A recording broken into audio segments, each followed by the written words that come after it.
I always thought Christmas Eve was supposed to be magical. Warm lights, cinnamon in the air, family laughing around the table. But last year, mine ended with cold metal around my wrists. My name is Stella Parker, and on Christmas Eve, my own sister arrested me. One moment, I was setting the table. The next, police sirens exploded outside our house, flashing red and blue through the falling snow. Everyone rushed to the window. And there she was. Officer Olivia Parker, my sister, my best friend, the person I trusted most. She stepped inside, expression carved from stone, and said the words that shattered my world. "Stella Parker, you're under arrest." My mother screamed. My father went pale. And as neighbors filmed me being dragged away, I truly believed my life was over. I had no idea. The homeless man I once helped was about to walk into court and expose everything.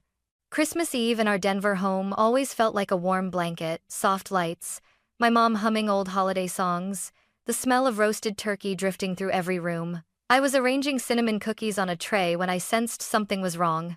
Dad kept glancing at his phone. Mom kept pacing. And Olivia, usually the first to arrive, still hadn't shown up. I tried to ignore the unease settling in my chest, until sirens screamed outside. Everyone froze. A police SUV slid to a stop in our driveway, lights flashing violently across the snow. My aunt gasped. My little cousins ran to the window. Mom whispered, voice trembling, Why would Olivia arrive like that?" Before anyone could answer, the front door swung open. Olivia stepped in, uniform crisp, boots wet with snow, jaw tight like carved stone. Behind her were two officers. She didn't smile. She didn't say, "Merry Christmas." Instead, she looked straight at me. "Stella Parker," she said. "We received an anonymous tip that you're in possession of illegal substances. We need to conduct a search." The room exploded in confusion. "Olivia, what are you talking about?" I cried. "This isn't funny." She cut me off with a cold stare. "Mom, step aside. Let me do my job." Her officers rushed past us, heading straight for my car outside. Mom grabbed Olivia's arm. Her voice cracked. "Honey, your sister would never." Olivia yanked her arm away, louder this time. "Mom, don't interfere." Seconds later, a shout came from the driveway. "Ma'am, we found something." Everyone spilled outside into the freezing air. The officer held up small plastic packets, white powder glittering cruelly under the flashlight. Mom screamed. Dad stepped back like I was toxic. Relatives stared as if they didn't know me. My heart collapsed in my chest. "That's not mine," I yelled, voice shaking. "Olivia, you know that's not mine." But she didn't even look at me. She reached for her handcuffs. Her voice was the coldest I had ever heard. "Stella Parker, you're under arrest." The cuffs clicked shut, and my entire Christmas shattered in an instant. The moment the cuffs tightened around my wrists, the world blurred into a nightmare. Flashlights, whispers, cold air cutting through my coat. Neighbors stepped onto their porches, phones raised like vultures circling fresh prey. Kids pointed. Someone whispered loud enough for me to hear, "That's Olivia's sister." Arrested? I felt my chest cave in. As the officers pushed me toward the police car, Mom lunged forward, sobbing. "Please." "She didn't do anything, Stella, baby, hang on." But Dad held her back. He didn't try to reach me. He didn't shout for Olivia to stop. He didn't even look at me. He just murmured, almost relieved, "Let the law handle it, Camila." I couldn't breathe. "Dad?" I choked out. "You're not even going to defend me?" He didn't answer.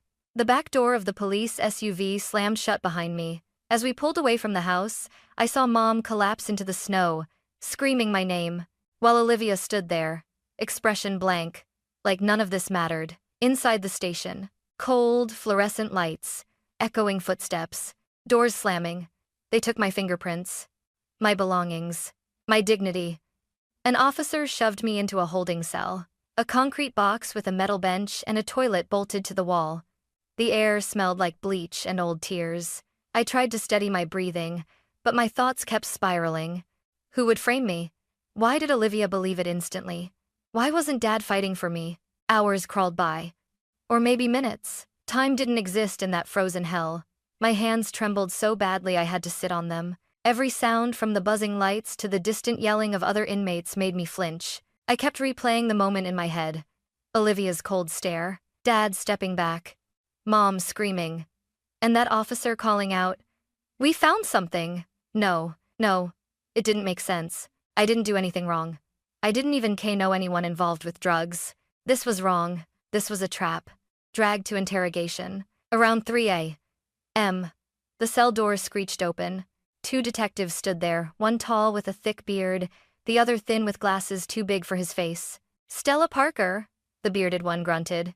"Get up. Interrogation." They marched me down a hallway that felt colder than the cell. The interrogation room had 1 metal table, 2 chairs, and a camera blinking red in the corner. They threw the drug packets onto the table like trophies. "Detective Miles, let's make this simple. Who are you working with?" "Me. I told your officers I didn't do anything. Someone planted those." "Detective Crane, everyone says that." I clenched my fists. "I'm telling the truth. Ask my sister, ask Olivia, she knows me." The detectives exchanged a look. A mocking one. "Detective Miles, your sister is the one who arrested you." He leaned closer. "Should we believe you, or the decorated officer on track for promotion?" His words sliced through me. I felt sick. Betrayed. Alone. And then she walked in. The door opened. Olivia stepped inside. Her uniform still perfect. Her expression still cold. For a moment, hope flickered in my chest. "Liv, please. You know I'd never—" She cut me off. "Stella, stop lying, confess. You'll get a lighter sentence." My heart fractured. "How can you say that? I'm your sister." She didn't blink. "The evidence is clear." When she turned and walked out, something inside me shattered completely. The detectives continued their barrage of questions, but their voices faded into static. All I could think was, my sister abandoned me. My family abandoned me. I have no one.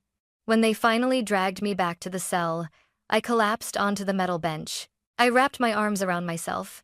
And for the first time in years, I cried until my throat burned. Because deep down, I felt something terrifying. Someone close to me wanted me destroyed, and Olivia was helping them do it. The next morning, a guard slammed open my cell door. "Visitors." My heart jumped. "Mom." It had to be Mom. They led me into a glass-partitioned visitation room. My hands shook as I picked up the phone. And then I saw her. Mom sat on the other side, eyes swollen, tissue twisted in her fist. Beside her was Dad. He sat stiff and emotionless, like this was a business meeting and not his daughter's life falling apart. I lifted the phone quickly. Mom, I didn't do this. Please, you have to believe me." Her voice trembled. "I do, Stella. I do. I know my daughter. I'll get a lawyer." But Dad snatched the phone from her hand. His jaw was tight, his tone sharp enough to cut through bone. "Stella, stop this." I froze. The air knocked from my chest. "Dad, what are you talking about?" He leaned closer, voice cold, controlled. "You've been a burden long enough. Now you've disgraced this family." My pulse stopped. "A burden?" he continued. "Confess. End this. Don't drag us deeper into shame." My throat closed. I felt like the floor dissolved beneath me. Mom reached for the phone again, crying. "Vincent, please stop, she needs us." He turned to her sharply. "No. She needs to take responsibility for ruining this family." "Oh." I slammed my palm against the glass. "Are you winning this family? I'm the one who was framed." Dad scoffed. "Your sister is an officer. She knows what she's doing." That sentence felt like a punch straight to my heart. "So you're taking her side?" I whispered. He didn't even hesitate.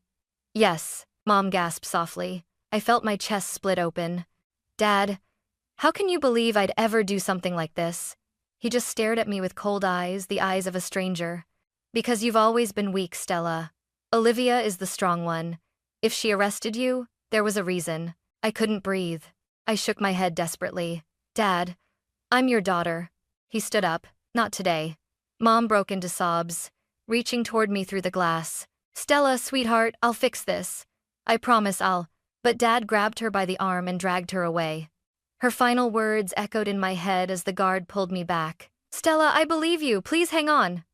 The door slammed shut. And just like that, my own father had chosen who he believed, and it wasn't me. Back in the cell, I collapsed onto the cold bench. My breath came in sharp, painful bursts. How could my father turn against me so easily? Why was Olivia acting like I was a stranger? Who sent that anonymous tip? Who planted the drugs? My thoughts spiraled into darker places. Every memory, every warm Christmas, every family dinner, every childhood moment felt suddenly tainted. Were they ever real? Were we ever a real family? Or had I been the outsider all along? Hours passed. Then a guard appeared again. Court hearing is scheduled for tomorrow. Get ready. Thank you for watching as a parenting taking in the stain. Tomorrow the world would hear whether I lived or lost everything. I curled up on the metal bench, arms wrapped around myself, and as the cold sinked into my bones, one terrifying thought echoed in my skull. If my own sister and father wanted me gone, who on earth would fight for me? Not knowing that the answer was wandering the streets outside, wearing a ragged coat, waiting for the right moment to save my life. The courtroom didn't feel like a place of justice. It felt like an execution chamber wrapped in holiday decorations. Garland hung along the walls, a wreath above the doorway, but none of it made the air warmer. The place smelled like fear, sweat, and judgment. When they escorted me in wearing the gray jumpsuit, wrists loosely cuffed, a wave of whispers rippled through the crowd. That's Olivia's sister. The drug case? Poor family. I stared at the floor, wishing it would swallow me whole. Mom sat in the front row, trembling, clutching tissues in both hands. Dad sat beside her, arms crossed, jaw clenched, eyes refusing to meet mine. Olivia stood near the prosecution table in uniform, polished and perfect, like she wasn't the one who dragged me from my home just hours earlier. I felt sick. The prosecution attacks. The prosecutor, a tall woman in a black suit, rose and began her opening statement with a voice sharp enough to slice through bone. Ladies and gentlemen, today we present a clear-cut case of possession and intent to distribute narcotics. The defendant, Stella Parker, was found with substantial evidence uncovered by a trusted officer of the law. It's body. She gestured toward Olivia. Cameras flashed. People murmured. I stared at my sister, the same girl who once shared bunk beds with me, who cried when she scraped her knee, who used to sneak cookies into my room after midnight. Now she avoided my eyes. Or maybe she simply didn't care. They present their evidence. Photos appeared on the large courtroom screen, all the packets found in my trunk, the packets discovered inside my jacket, Olivia's written statement, a timeline of suspicious behavior that was entirely fabricated. Each image felt like a blow to my ribs. The prosecutor's voice echoed coldly. These materials are more than enough to establish intent. My lawyer, a tired public defender who looked like he hadn't slept in days, stood up weakly. Your Honor, the anonymous tip is suspicious. Someone could have planted. The prosecutor cut him off. Objection. Conjecture. Sustained, the judge said. My lawyer sank into his chair. My stomach dropped. My turn to speak. When they finally called me to the stand, my hands shook so hard I had to grip the railing just to walk. The prosecutor approached me like a predator stalking a dying animal. Miss Parker, are you denying these items were found in your possession? Yes, someone planted them. I didn't. Do you have proof? The room fell silent. My throat tightened. No, but she smirked. No further questions. The defendant's own words speak for themselves. Laughter and whispers spread across the courtroom like venom. I swallowed hard, blinking back tears. This wasn't a trial. This was a funeral. Sentencing day arrives. 3 agonizing days passed in a blur of testimonies, cold stares, and hopelessness. Then came the moment I feared most. The judge called everyone to order. In the case of Stella Parker, my lungs seized. Mom covered her mouth, shaking violently. Dad stared ahead, stone cold. Olivia's hands were clasped neatly behind her back, expression unreadable. I gripped the edge of the table so hard my fingertips went numb. The judge lifted his gavel. This was it. My life was about to be destroyed. And then, the impossible happened. A loud, cracked voice shouted from the back. Stop! I have proof she is innocent. Everyone turned. My breath caught. My heart slammed against my ribs. Because standing at the entrance of the courtroom, in a ragged coat, unshaven, trembling, was the homeless man I had given food to just a few weeks before. Mom gasped. Olivia stiffened.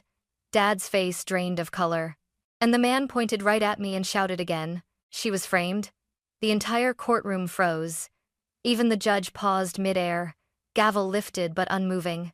The homeless man I once handed a warm sandwich to now stood trembling in the doorway, snow melting off his ragged coat, breath heavy, eyes burning with urgency. He pointed at me again. Stella Parker is innocent. And I can prove it. Chaos erupted. Reporters scrambled for position, cameras firing like machine guns.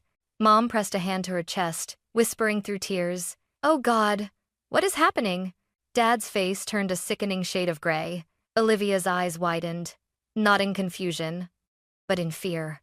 Real, unmistakable fear. "Restrain that man," Olivia barked, her voice cracked. Two officers moved toward him, but the homeless man held up both hands. "Touch me, and you'll be obstructing a federal witness." A gasp rippled across the room. The judge slammed his gavel. "Stop. No one moves." Silence crashed down. The homeless man stepped forward, shoulders trembling, and then he reached up, clutched his scruffy beard, and ripped it off. Gasps exploded from every direction. He wiped away grime from his cheeks, removed the battered cap, shrugged off the filthy coat. What emerged was not a homeless drifter, but a man with sharp features, piercing blue eyes, short, neatly trimmed hair, familiar eyes. Eyes I had seen only in photos growing up. I staggered back. Mom clutched the bench, nearly collapsing. Dad's lips parted soundlessly. Olivia whispered, barely audible, "No. No. This isn't possible." The judge leaned forward. "Sir, identify yourself." The man straightened. "My name is Everythin Parker. You all believed I died 10 years ago, but I'm very much alive." The courtroom exploded. My head spun. Everythin Parker. My father's younger brother. My uncle who supposedly died in a boating accident. But he was standing right in front of me. Alive. Breathing. Burning with purpose. He turned toward me, voice softening. "Stella, I'm sorry it took me this long." My knees nearly buckled. The truth begins to unravel. The judge cleared his throat, stunned. "Mr. Parker, you may present your evidence."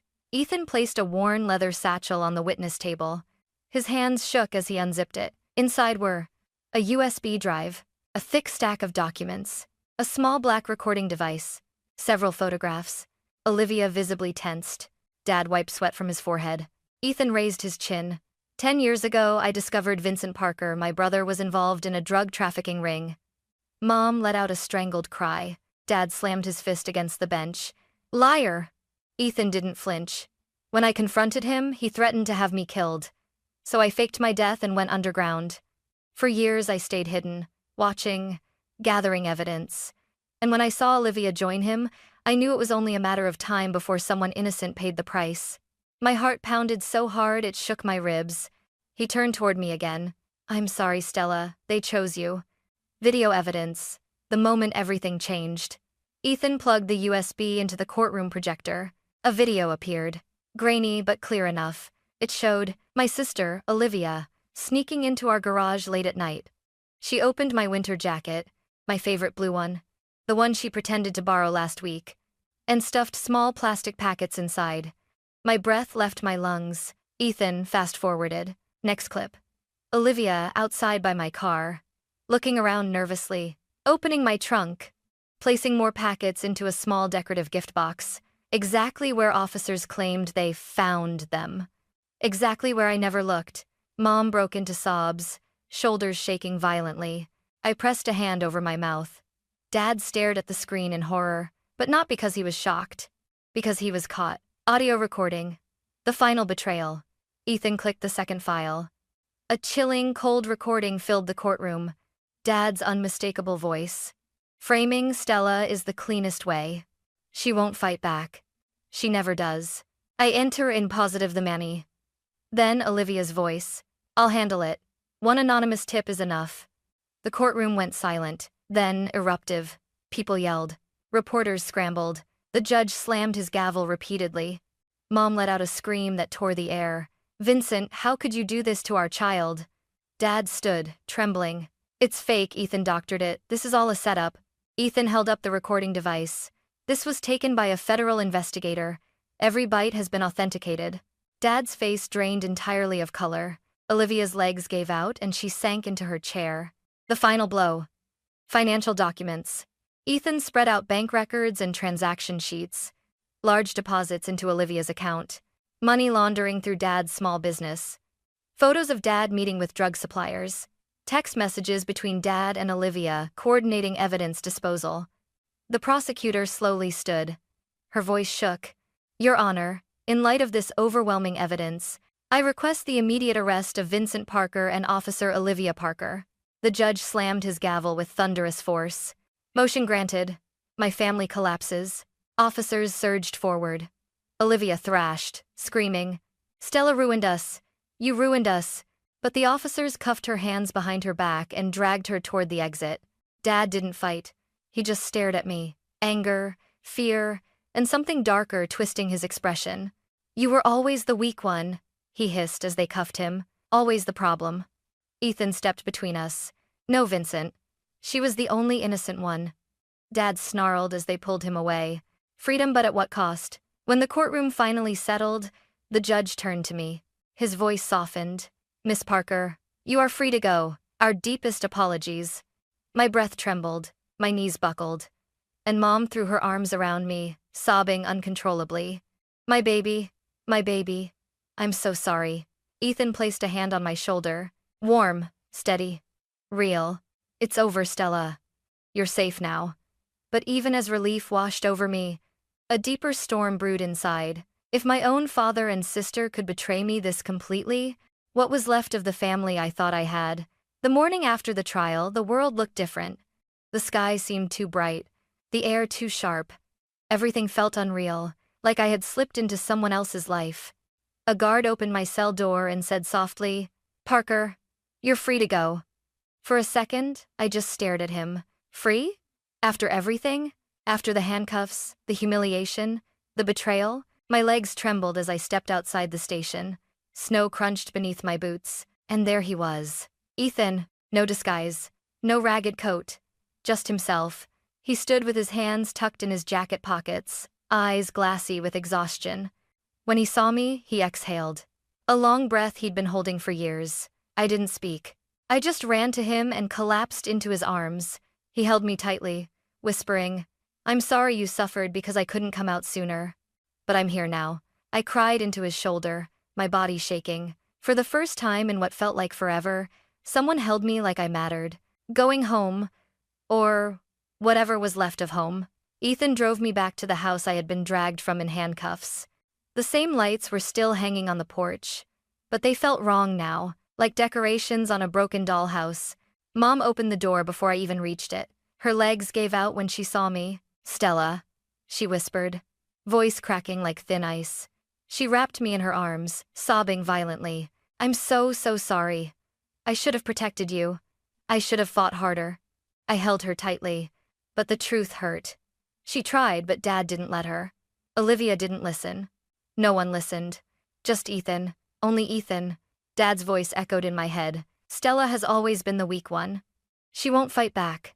The words made my stomach twist. The news spreads like wildfire. It didn't take long. By afternoon, every local news station carried the story. Officer Olivia Parker arrested for evidence tampering. Drug trafficking ring exposed. Suspects include prominent community member Vincent Parker. Wrongfully accused woman freed after courtroom bombshell. My name was everywhere. My face too. Pale, exhausted, terrified in every photo. People online wrote things like, poor girl. Imagine being betrayed by your own family. How did the sister even become a cop? I shut my laptop. I didn't want pity. I didn't want attention. I wanted my old life back. But that life was gone. The investigation deepens. Federal agents raided Dad's workshop and Olivia's locker at the police department. They uncovered stacks of cash, hidden ledgers, burners, phones, connections to a regional trafficking network. Olivia's deleted messages coordinating drops. Every hour, new details surfaced. Every hour, I felt less and less connected to the people I used to call my family. Mom collapsed into a chair when the news confirmed. Vincent Parker and Officer Olivia Parker will face multiple felony charges. Sings is a not of 8, and a speak cold in the Sains. Ethan put a hand on her shoulder. Camila, I'm sorry. I tried to warn him once. He shut me out completely. Mom shook her head, tears falling. I don't understand.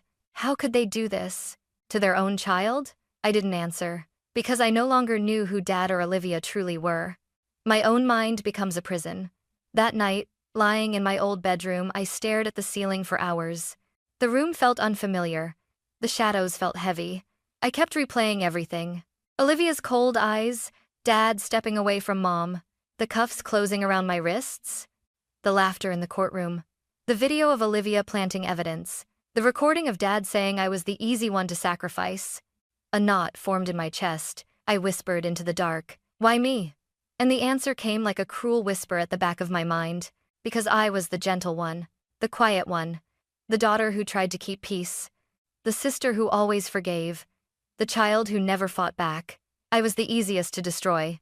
Tears slid silently down my temples. I wasn't crying because I was afraid. I wasn't crying because of the public humiliation. I was crying because the people who were supposed to love me chose to ruin me. Ethan's promise. Around midnight, a soft knock came at my door. Ethan peeked in. Couldn't sleep? I shook my head. He sat on the edge of the bed, hands clasped. "Stella, I want you to know something." His voice was steady, warm, anchoring. "You weren't weak. You were targeted because you're good. And good people are dangerous to bad ones." A tear slipped down my cheek. He continued, "I'm not going anywhere. You're not alone anymore." And for a moment, just a moment, the darkness lifted. Weeks passed. Slowly, the media storm quieted. Reporters stopped camping outside our porch. The headlines moved on to newer scandals. But inside me, nothing had quieted. No matter how many nights I slept in my own bed, I still woke up gasping, heart pounding, convinced someone was opening the door to throw cuffs on me again. Sometimes I heard Olivia's voice echoing in my mind. "Confess, Stella." Sometimes I saw Dad's cold expression as he said, "You've always been weak." Ethan tried to help however he could. Late-night talks, long drives to nowhere, letting me cry without asking me to stop. Mom tried too, cooking my favorite meals, leaving soft notes on my pillow, holding me when memories cut too deep. But healing felt like learning how to walk again. After someone shattered every bone in your legs. The decision to visit them. One morning, while Ethan and I were reviewing documents for his upcoming testimony in Dad's trial, I suddenly said, "I want to see them." He paused. "Stella, you don't owe them anything." My voice trembled. "I know. But I need closure. I need the truth from their mouths." Ethan studied me carefully, then nodded. "If that's what you need, I'll take you." Mom hesitated at first, but finally whispered, "Maybe seeing what they've become will help you let go." And so, 2 weeks later, we drove to the federal detention facility, a gray beast of concrete and razor wire. Snow fell in slow, heavy flakes. The sky was the color of bruised steel. I clenched my fists the entire walk to the visitation area, seeing my sister again. They brought Olivia out first. She looked smaller, her uniform replaced by an orange jumpsuit.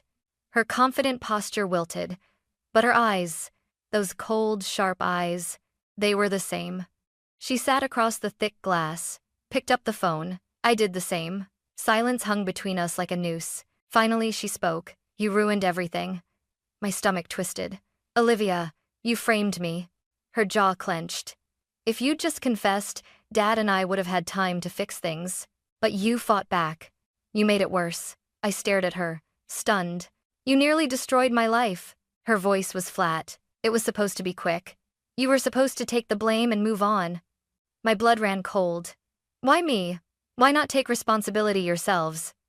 She looked away, then whispered, "Because Dad said you were the weakest link, the easiest to sacrifice." Something inside me snapped. Not anger, not sorrow. Something cleaner, sharper, clarity. I pressed the receiver harder against my ear. "Olivia, listen carefully. I forgive you, but you will never be part of my life again." She blinked, startled. "What? You can't Jew." I set the phone down. Her voice echoed behind the glass as I stood. I didn't look back, facing my father. Then they brought Dad in. He walked with the same arrogant posture, as if prison was an inconvenience, not a consequence. He sat. He picked up the phone. I waited. He spoke first. "So, you're here to gloat?" I stared at him, exhausted. "I'm here for answers." He snorted. "I did what I had to do. Your sister is strong. You are not. You would have broken eventually," confessed, taken the fall. I cut him off, voice dead calm. "You never loved me." He stiffened. For the first time, something flickered in his eyes. Not guilt. Not shame. Annoyance. He leaned closer to the glass. "Ugh, love makes people weak." I raised Olivia to survive. You? You were always too soft. My throat burned. But I didn't cry. Not this time. I spoke softly, letting every word slice free from my chest. Dad, that softness? The one you hated? It saved me. It exposed you. And it's why you're sitting there. And I'm walking out. He clenched his jaw. You'll regret turning on your own family. I shook my head. You stopped being my family the day you chose to destroy me. I gently lowered the receiver. Dad slammed his fist on the glass as I stood. But I didn't jump. I wasn't that scared girl anymore. I walked out without looking back, and the echo of my footsteps felt like chains falling away. A new kind of strength. Outside, Mom hugged me tightly. Ethan placed a hand on my shoulder. You did it, he murmured. And something shifted inside me. The betrayal was still there. The scars too. But for the first time, the pain wasn't crushing me. I realized I wasn't weak. I had never been weak. I survived what was designed to break me. And I was still standing.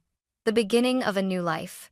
In the weeks that followed, Ethan and I officially opened our investigative agency, Parker and Parker Justice Solutions. We helped wrongfully accused people, families torn apart by abuse of power, people just like me. Every victory stitched another piece of my heart back together. Mom moved in with me. Ethan visited daily. We rebuilt a home from the ashes of the old one. And slowly, I felt hope again. The kind of hope I thought I had lost forever on that snowy Christmas Eve. 1 year later, snow fell exactly the same way it did on the night my world collapsed. Soft, silent, beautiful, but everything else was different. My home wasn't filled with fear anymore. It was warm, bright with golden lights, cinnamon candles, quiet laughter. Ethan was in the living room hanging ornaments on the tree, humming terribly off-key. Mom was in the kitchen rolling out gingerbread dough, flour dusting her nose. And Michael, my boyfriend, set the dining table while sneaking cookies when he thought no one was watching. For the first time in years, I felt safe. I felt whole. A new kind of Christmas Eve. We gathered around the table just as the snow outside thickened. Mom handed me a plate and said softly, "Last Christmas Eve, I thought I lost you forever." I squeezed her hand. "You didn't lose me. I found myself." Ethan raised his glass. "To Stella. The strongest Parker in this family?" I laughed, rolling my eyes. "I am not the strongest." He shook his head. "You walked through hell wearing your heart on your sleeve. That takes strength most people don't have." Mom nodded, tears in her eyes. "You saved us, sweetheart. And you're helping save others now." The room fell into a warm hush. The kind that makes you breathe a little deeper. The kind that feels like healing. A new family formed from the ashes. We clinked glasses. Later, while everyone chatted, I stepped toward the window. Snow drifted under the glow of the streetlights, slow and peaceful. Exactly like last year, but the fear that once clung to my ribs wasn't there anymore. Instead, I felt gratitude blooming where wounds used to be. Ethan joined me quietly. "Thinking about them?" he asked. He didn't need to say their names. "Dad, Olivia." I nodded. A part of me still wishes they had chosen differently. Ethan sighed. "People choose who they are, Stella. You chose compassion. They chose destruction." I leaned into his shoulder. "Do you think I'll ever stop feeling broken?" He smiled softly. "You're not broken. You're rebuilding." And he was right. Every client we helped through our agency, every wrongfully accused person we freed, every truth we uncovered, it stitched another piece of me back together, closing the circle. When it was time to open presents, Mom handed me a small box. Inside was a simple silver bracelet with a tiny engraved charm. "A phoenix," she whispered. "For the daughter who rose again." Tears filled my eyes. Not heavy, painful tears, but warm ones, healing ones. I pulled her into a hug, whispering, "Thank you for never giving up on me, my Christmas toast." Later, with everyone gathered and the fire crackling, I stood up with my glass. The room quieted. I took a breath. Last Christmas Eve, I thought my life was ending. But it was only beginning. Because sometimes, life has to break you, so you can rebuild yourself with stronger pieces. Ethan raised his glass. Mom smiled through tears. Michael squeezed my hand. I continued. "We don't choose the family we're born into, but we do choose the family we keep. And you all, you're the family I choose." Silence. Then soft applause. Laughter. Warmth. The kind of warmth I had once believed I'd never feel again. A Christmas of peace. As midnight approached, snow blanketed the world outside. Quiet, pure, forgiving. I wrapped a blanket around my shoulders and stepped onto the porch. The cold bit at my cheeks, but the glow from inside kept me warm. I whispered into the still night. I survived. I am free. I am loved. And for the first time since everything happened, I believed it. Truly believed it. Christmas Eve had once been the night I lost everything. Now, it was the night I finally gained everything that mattered. A real family, a real purpose, a real future, and a heart strong enough to hold it all.